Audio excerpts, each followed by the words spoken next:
Here we go. Welcome to another episode. Stop. This time we won't forget to dedicate this time to Moshe's mother, Masha Bas Batsheva. May she rest in peace. So as usual, we'll start with a little grounding exercise. I think this time, let's just close our eyes, take some deep breaths, and sit with the silence for about 60 seconds.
Because we have the fire to give us the sound effects.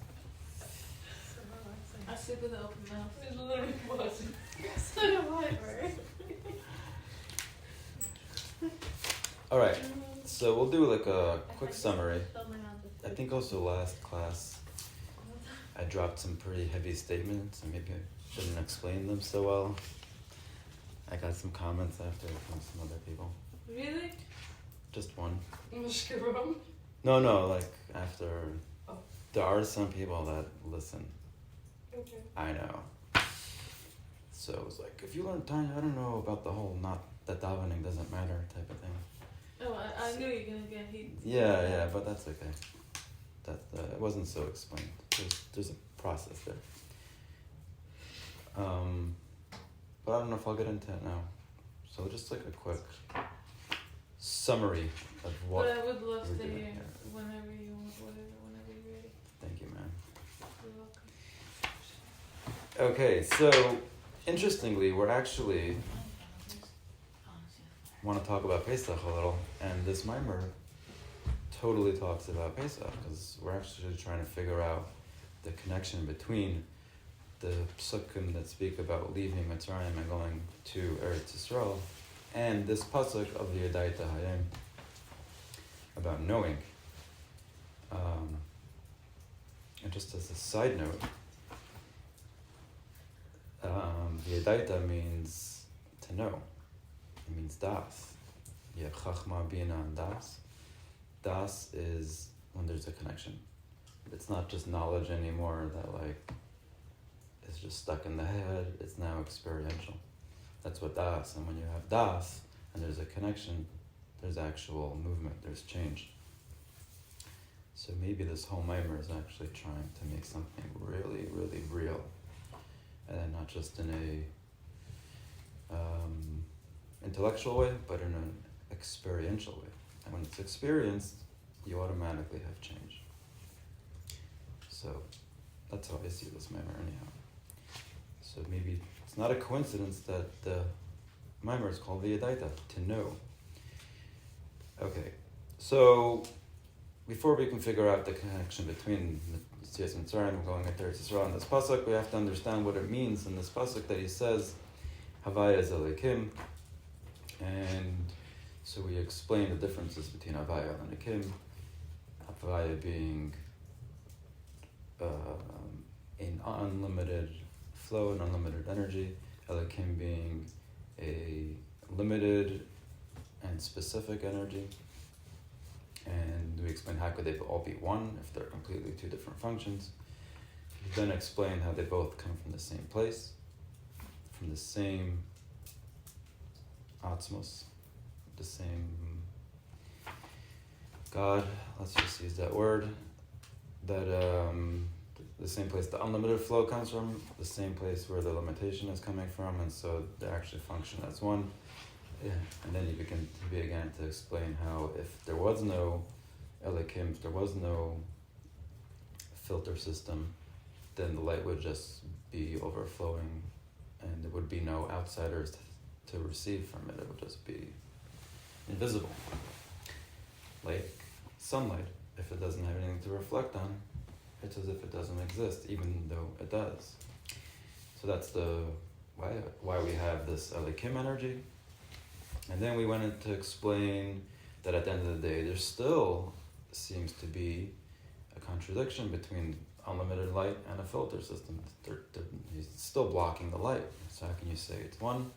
And then he started to talk about a mashpia and a makabel, or a teacher and a student, that if he wants to give over his wisdom, he has to really filter it down, only give an external part, and the way he does it is with a lot of examples and mashalim, but in the mashal, it has in it all the light of his real message that he's trying to give over. And I believe we left off somewhere there. And I'll just take it a drop further. We also know it says in the Razal, say, that a person doesn't understand the teachings of his teacher until 40 years. It takes 40 years to really unpack the messages that we're being taught. And I believe we're all under 40, which is really cool because we haven't learned anything really yet. So, and I like to think about the concept of like Bino at age 40, Bino comes. Probably, right, that's what I was just thinking. I also heard with wealth that the majority of the people can get rich before 40. So at 40 they develop something that they can attract wealth. Cool. Wow, that's so Is interesting. it maybe they're content at 40 and so they're wealthy? Maybe. Yeah. 25-year-old millionaires. Spiritual wealth. I mean, Yeah. Well, how do you measure your wealth anyhow? It's not measurable. You know, as people have millions and feel like they need more. People have hundreds and feel like they have it all. Very safe. But it's probably connected. At 40, you develop some type of clarity, and then I don't know. I'm not there, but I'm excited. something to look forward to. Yeah, but I like to see it as like my parents, which are like your biggest teachers because they raise you from when you're the most sensitive. Someone told me that until 14, you have like an effect on your kids after that. Like you're not their educator anymore. But during those years, they're under your wings. So like our parents are our biggest teachers, and a lot of the lessons come through pain sometimes through love, but they're actually all teaching us something. And sometimes it takes years and years later, you're like, oh, that's the lesson I'm learning from this. But whatever light it comes in, they're still teachers. Fact. So that's pretty interesting. And then of course all the other great teachers along the way. Pressure. No pressure. No pressure. You have, you're doing it the best way for them just because that's how it is. It's up to them really to unpack it and say, oh, that's what they taught me. Of course, like we can probably accelerate the lessons and make it an easier time maybe. But you can't really affect, like how much influence do you have anyhow? Like they'll take it how they want to take it. And then later on, like you could be thinking you're teaching them the greatest lessons and they're completely taking it in a different way. But later on they'll unpack it and take how they need from it. Oh. Off topic. Anywho, yeah, so after 40 years you start to download all these messages. So that's the idea, that the teacher's hiding his almost infinite wisdom, let's say, in a simple mashal, but in it, everything's included. For if not, then you wouldn't be teaching actually, you would be teaching a different lesson. And that's why we have so many, we're very like, especially like Rashi is always like pointing out, why is the Torah using these words with like this nakuda? You know, they're so specific, because in these little details, there's a whole bunch, a lot of information for us to unpack. Okay.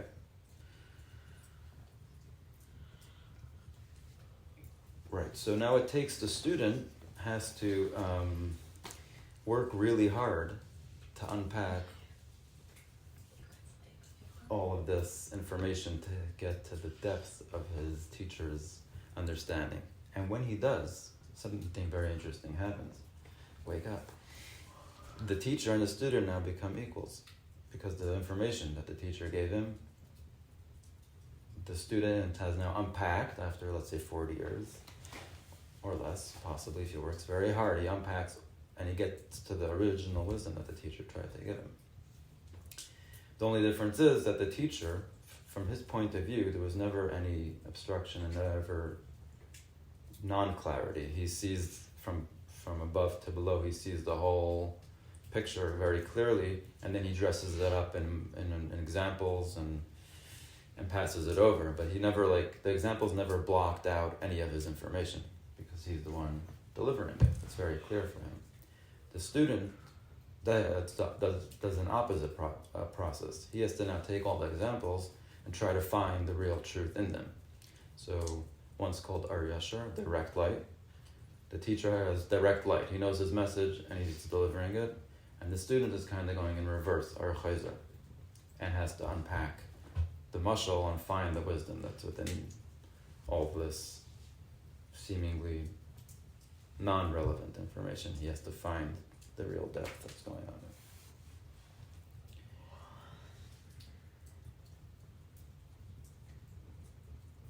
there. Okay.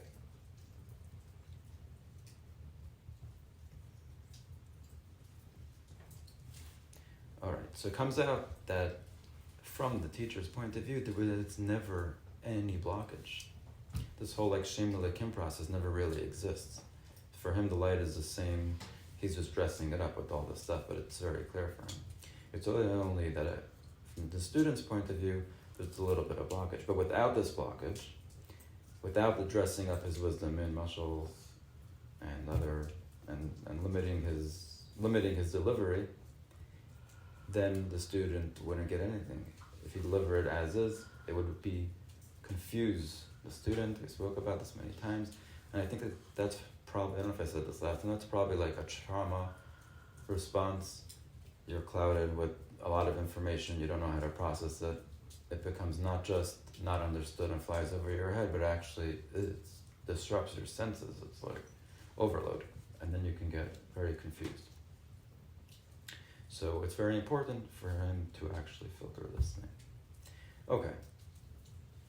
We'll pause over here and pick up next time, and we'll move on to some Pesach stuff. Are there any questions on this before we move on? I'm still thinking of the parents teaching the kids. Every parent has what to teach a kid. That's what you said? You are, yeah. You teach them. It's interesting. Even if they're abusive or not There's really always something considered to learn. parents, they teach you something about yourself. That's what you said. They teach you something about yourself. Yeah, is that what you said? They're teaching you. Yeah. Everything's a teacher. But your parents are your Isn't greatest. necessarily good or bad. It just is, right. Not for the good or the bad. That's how it is. And your parents being the ones that bring you into this world. From the first second, you're starting to learn who you're learning from. Your parents. So they're like your greatest teachers. You can have kindness to them for saying, why do you teach that way? But perhaps we're not getting the real message. So we can dig a little bit deeper and not get caught up in, so to speak, the mashal. But they yelled at me. Okay, what's in it for you? What's the real lesson that's going on? So that's kind of up to the receiver. And perhaps the message at the end of the day will say, I don't know. I mean, you can't like people are people. My parents were terrible people. I mean, well, then try to figure out why, because you're not done yet. And then you still have what to learn. Like they're just people, and we probably owe them. We should probably be grateful for them. Give them a benefit of the doubt. They're just people. We know as parents that we're just people, and we do all sorts of funny Like Mushki things. said, humanizing them. Yeah, it's hard to, which is very interesting, which is a lesson in its own. Why do we look at our parents like they're going to be, even now as adults, you still look at them like, you should be perfect. Like, it can't be that you're... I think it's a great example for God. Like, our parents are like the closest thing to like what God is. Like, they literally created us out of like themselves.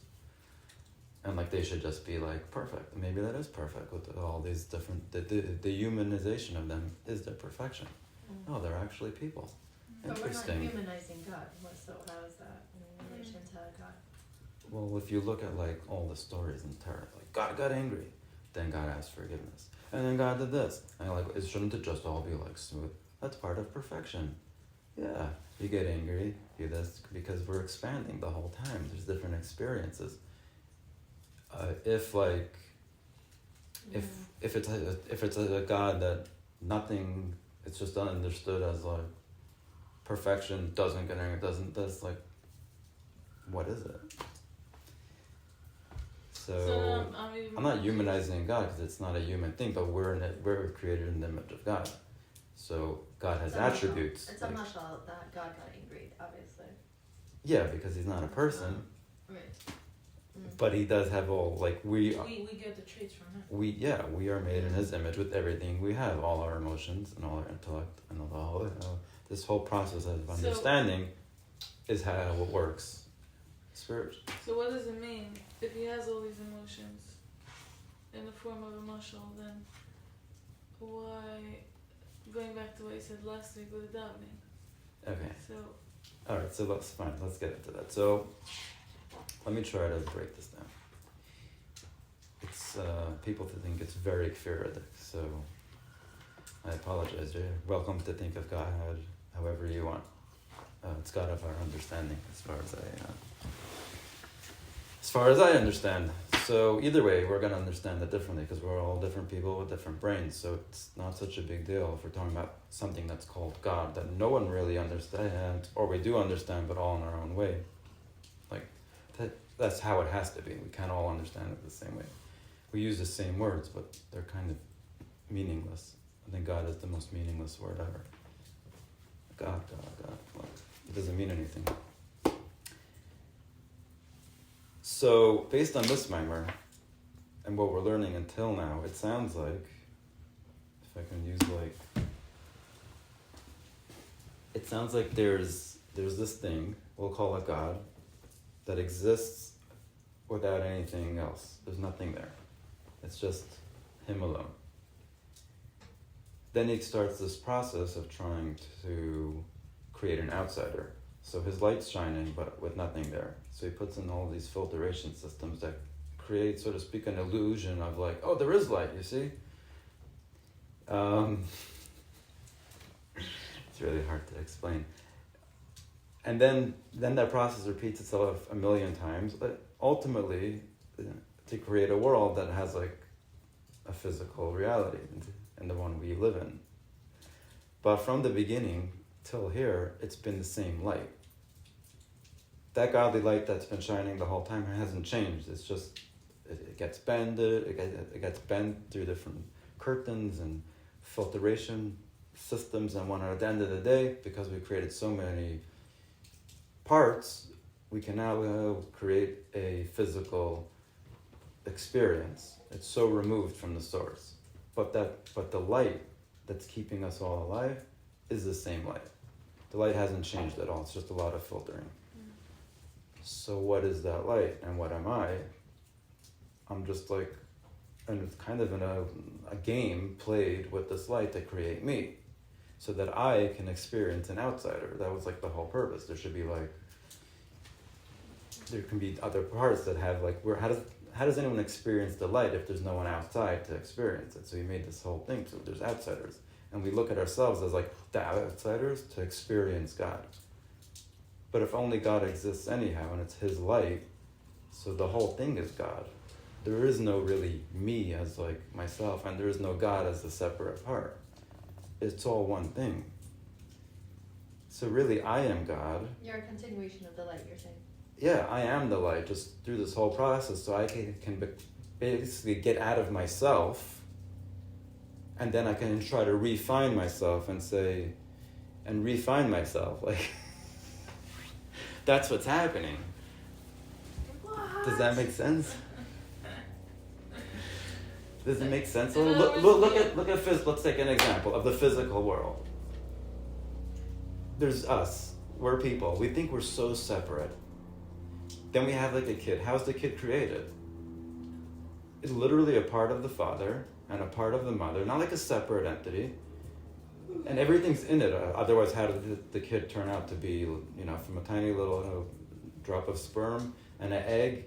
Everything's in there. The arms, the brain, the way the kid thinks is also in there. Otherwise, like, how did he get it? And then he's born. He develops into this thing, independent, and thinks, my parents are bad people. How in the world did that happen?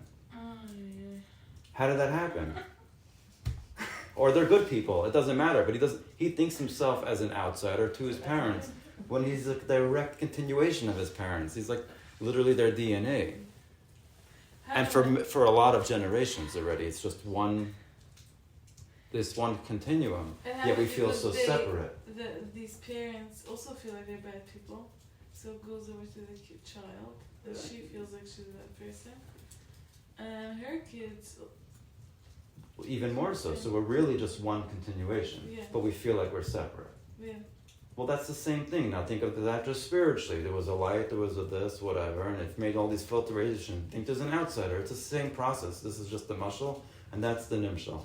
So it becomes so physical that you can I get it. Now just translate it back into a spiritual sense. Not bodies of people, but angels and whatever other words you want to use that kind of don't really mean anything because it's a real thing. It's just, like he says, the whole world is a mushal. Just this is physical and that's spiritual, but really it's the same exact thing. It's the same exact thing. So my kid isn't like, it's not a new thing. It literally is me, literally.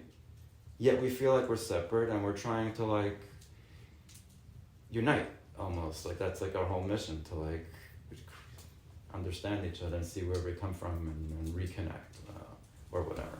Now I'm feeling guilty that I'm not going to my parents' field. Okay, Oh, okay.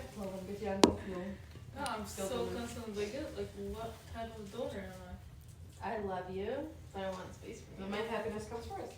But my calmness comes first. And They're gonna die soon, and then I'll say hey. And No, they don't die because you are them. You literally are them. How did they die? Because their body went away. They created out of their bodies you, her, all your kids. They're not just dying. It's like a seed of a tree. Like when the seed decomposes itself, oh my God, it died. All of a sudden, there's a rebirth, a brand new tree. Guess how many seeds are on that tree? it's like you're carrying Thousands. your granddaughter's eggs, right?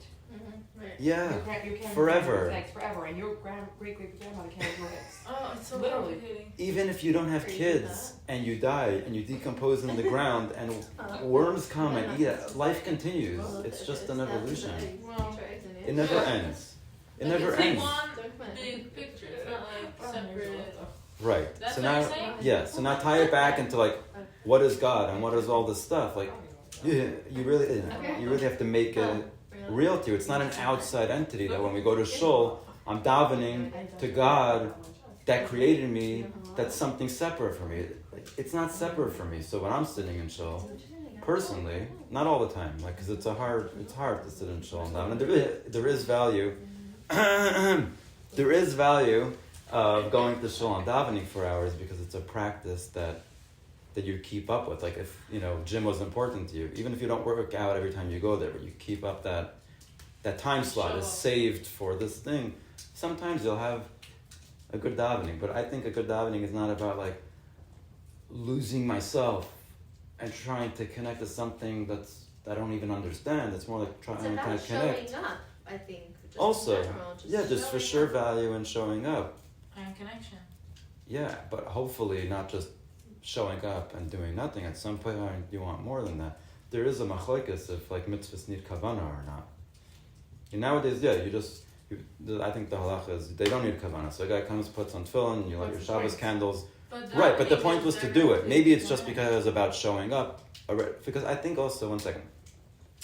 I think there's a physical manifestation that we do by doing it. That was the point of Matan Torah, that it's not just spiritual and physical, we're connecting the two. So every time you put on tefillin, there's some, in the action alone, there's holiness. But there was an argument that said, what's the point? Don't just put on tefillin. If you're putting on tefillin and you're not thinking about that, you're connecting your heart and your mind, and you're thinking about leaving Mitzrayim and all the other good stuff that are part of the mitzvah, then no, there's no point. Who cares about wrapping leather? It means nothing. There's no spirituality in it. But just the physical act alone manifests spirituality, whether you think about it or not. It's You're happening. gonna make it till you break it, basically.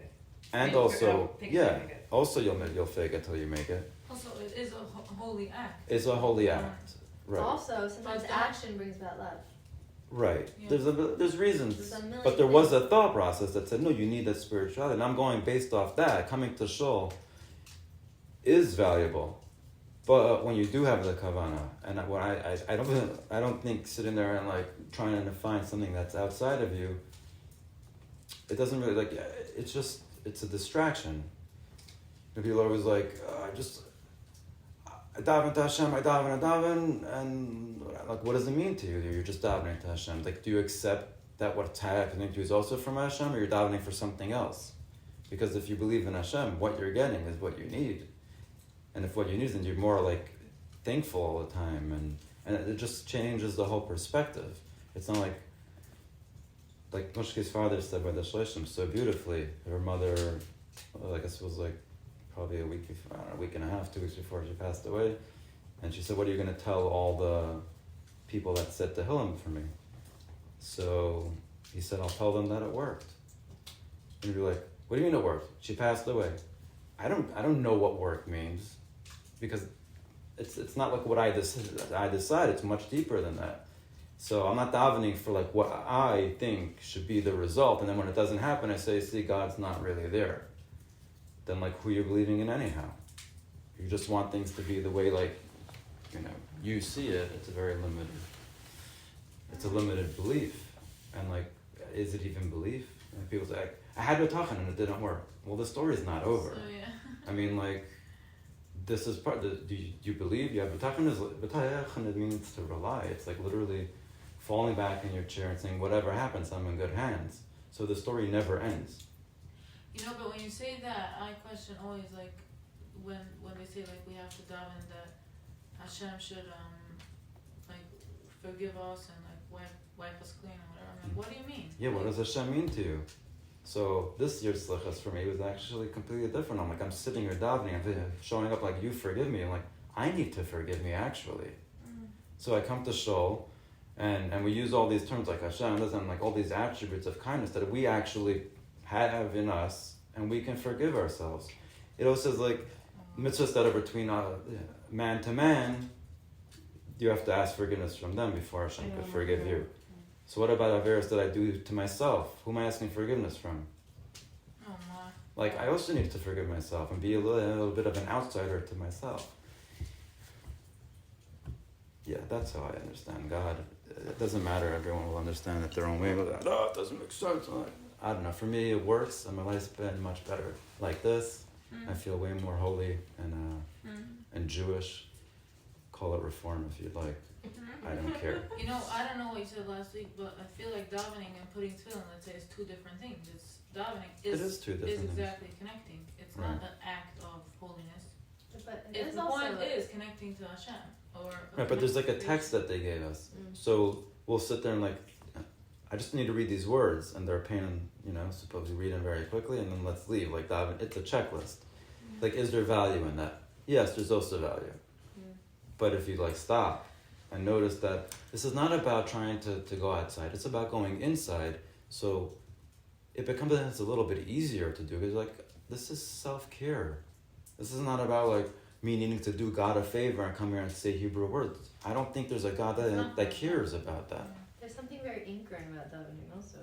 To remind you that there's a God in your day. If you have intent. If you have intent. But if there's no kavanah, it It still becomes counts, because like Yeah. whatever it counts for, Right.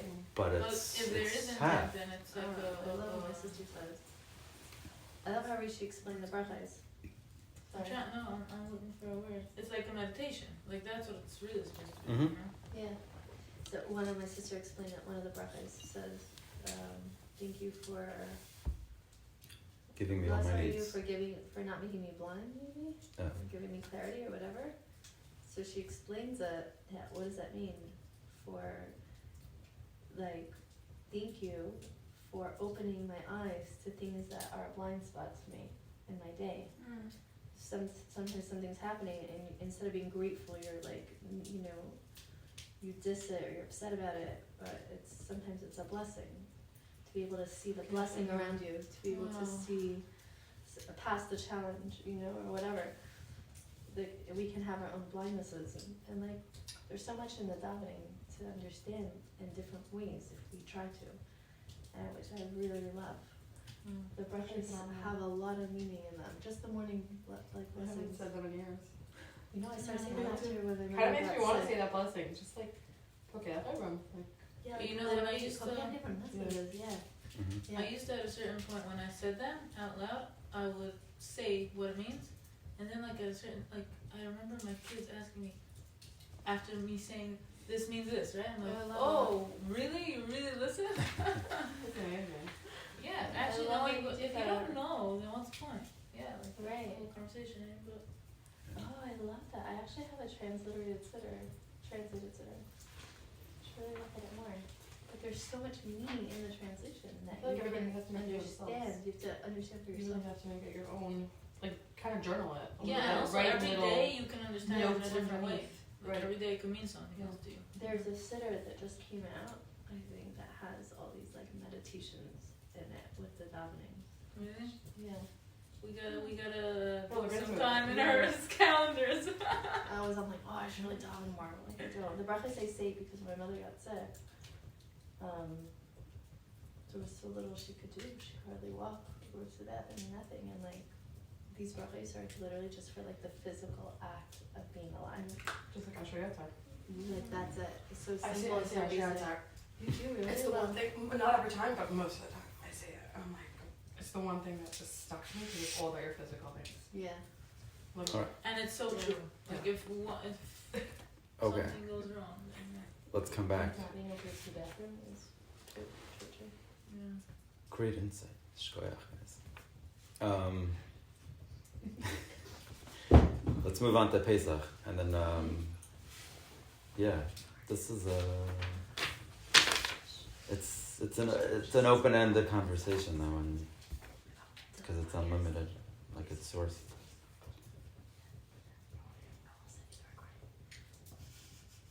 No to be afraid of it. It's all friends then. Okay, so Pesach. So Pesach. So everyone talks about Pesach. You gotta leave Mitzrayim. What does that mean? Your limitations and boundaries. Classic Hasidic. Every mimer talks about it. And what the hell does that mean? So let's go back to the story and see what it's like in its original experience, the first time. So the Jews are in Mitzrayim for 210 years, which means, let's say they lived till 120 those days. The people that left Mitzrayim were born there. During that time, there were many people that were born there and died there. They were in exile their whole life. Only 70 Jewish people came down to Mitzrayim, and they left as a nation of about 3 million people. So there were a whole bunch of people that never experienced freedom in their life. All they knew was slavery. And that's very similar to us, although we live in America and we're in a free country, and even our parents are pretty free. Some of our grandparents maybe had more difficult lives, and Russia or the Holocaust or the pogroms or whatever. There's a lot of crap in our history. But we are still also not entirely free. We live in a place where we feel like we're free, but because we never really experienced freedom, we don't even know what freedom looks like. We're kind of like them. They probably, I think at some point they realized this isn't a great life to wake up every day and have to go to a slave labor, and if we don't work, there's a guy whipping us, and it's pretty miserable. So the first step for them was to recognize, oh, this sucks. And at some point they cried out and said, we can't handle this anymore, we want freedom. And when they did that, all of a sudden Moshe shows up and says, okay, God heard your cries, let's get out of Egypt. But it takes a recognition. Only 20% of Jews left Egypt. The rest, I think they wanted to stay behind, so they died in Malchus Choshech. Yeah. It's not like, like, what do you mean they were miserable? Like, miserable can be comforting if that's all you know. It's comfortable. Like, I know that as kids, I know I didn't want Mashiach to come before I could get my license or get married. There's like certain experiences. It was like, we need to have them before like everything's just about Torah or whatever. Like the child mind was of Mashiach. Like, and so today it's like, will I enjoy skiing? If not, I don't know if it's worth it. So like when you're in when you don't know freedom, then your galus is pretty comfortable. So the first step was to recognize I'm in galus. It's kind of like the first step in the 12 steps. To recognize that you are in trouble. So that's great. So that's also part of our process. If we don't recognize that we're in a galus of some sort, and that we want better, then we won't find Moses. But after we do recognize that, then I think they only had one Moshe to come and save them. But here, man, there's like Moshe in every corner.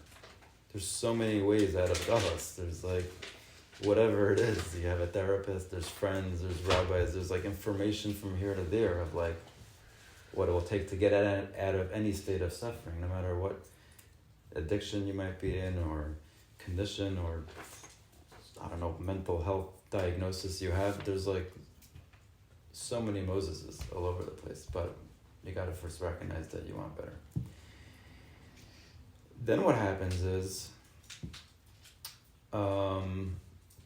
they start to leave, so they run out of Mitzrayim. It's like, we got to quit cold turkey. We can't even do this in the slow process of like, I'll hold on to my problems and kind of ease my way out. And I'm going to throw a little advertisement here for myself, mendp.com. We do, what do I do? Transformational recovery from addiction or any states of suffering. So although they left cold turkey, the process to recovery doesn't have to be dropping all your addictions in one day and leaving. As soon as you decide to go into recovery, different than the 12 steps, which say if you break your sobriety, you got to start all over. I have a different approach a little bit, that you can still be in your addiction and be going to recovery. As you see with the Yidden, they left Mitzrayim, but they never stopped having issues. Because if your addiction didn't come with relapses, it wouldn't be an addiction in the first place. The addiction is only defined as an addiction because it's so powerful that you keep relapsing to it. So if you're in the process of recovery and there's a relapse, well, that's what addiction is. And that's okay. Like, you don't have to like, oh, it's all worthless, I need to go back to like the beginning, whatever that means. No, you're in your process. So also with the Jews, they leave Egypt, and the first thing that happens is the Egyptians are chasing them all of a sudden. Come back. And they're like, oh, what do we do? It's all scary. And then they face the sea, the unknown, because all they knew beforehand was Galus.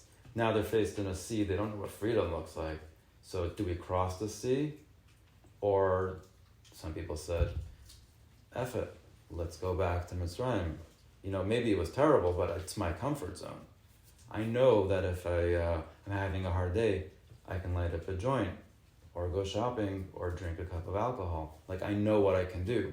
If you're telling me to leave that behind, I don't know that I'm going to be okay in redemption. And that's like the first thing that happens. They're faced with the sea, and there's many different groups. One says, no way, we're not going back. Suicide, I don't care, I'm not going back there. The other group says, let's fight them. Maybe we'll die, maybe we'll win. We can't, but we're not going further. We still have to deal with all this stuff. Another group says, let's daven, whatever it is. And Hashem says, what are you guys doing? Just go forward into the sea. And the first guy that does it, what does he find? The sea splits for him. It's like a miracle. And I think people find that a lot. When they're taking their first steps and really committing to redemption, doors start opening. You start to make amends with the past and the apologies, and you take responsibility for your actions, and you see that all of a sudden the sea is starting to split. It's not all over, it's not all roses, but like the sea does split. Miracles do happen like that. And then you finally cross the sea, and where are you now? Just in a desert, and it's miserable. Again, it's like the process never really you don't really get there. It's just about like committing to keep going. And then their whole struggle, for 40 years they're running around a desert, knowing they're going to get somewhere, and they keep having like relapses, and you have the story of the ego, and you have the other stuff. They even like get this big revelation on Har Sinai, and like it's all beautiful, but it's just a revelation. Like the real work hasn't happened yet to make it like really grounded. Only when they finally reach Eretz Yisrael, and guess what they need to do there? The same thing they did in Mitzrayim. They have to work the land now and work all this stuff to get some food to eat. It's depressing, but it's not. Because the only difference is that in Egypt, there's a man with a whip saying, you're not in control. There's a man with the whip saying, if you don't work, we will beat you or kill you. And when you get to redemption, you get to choose the work you're going to do, and you do it. You're still going to do the work. Like, there's no but it's not exile. I don't know, how do I... Mushki, give me some words. You get to Eretz Yisrael, you're still working, but it's what grounds you. It's not like, it's not... What keeps you going, really? It's what we do, but we choose to do it. It's a choice. It's like a choice. I motivation. choose It's my a choice. process. And also Yeah. it's working towards something good, not working for someone. Right, you get to reap the fruits of your labor, you're not working for someone else. Like it's rewarding work. It pays off. You're not a slave anymore. They chose But you're to still do gonna it. be working. And you're still gonna be faced with challenges. And that's part of the process, and it's okay. It's still they say Mashiach comes and we won't have any more challenges. Amen. And I hope we get to really experience it in that way. But even challenges like today, if you're in a redemptive state, not in a exile, like you've done your work, you've got through you broke free, the challenges aren't miserable, and they're not exile. They're just part of the process of getting to an expansion, of getting to a new place to give your light. So you have some challenges. It's okay. And I think that's the message of Pesach. So we say get out of our limitations and our boundaries. It's for real, and we kind of know what they are. And leaning back and just say, it's not lip service. Every time we come, we say next year in Jerusalem, and now let's go back to our old selves. Like we really need to break free. I think we and really do the work that it takes. Maybe we can all go around and think about what we want to release. What is something we want to release and let go of? For sure. For this coming Pesach. For sure. What's So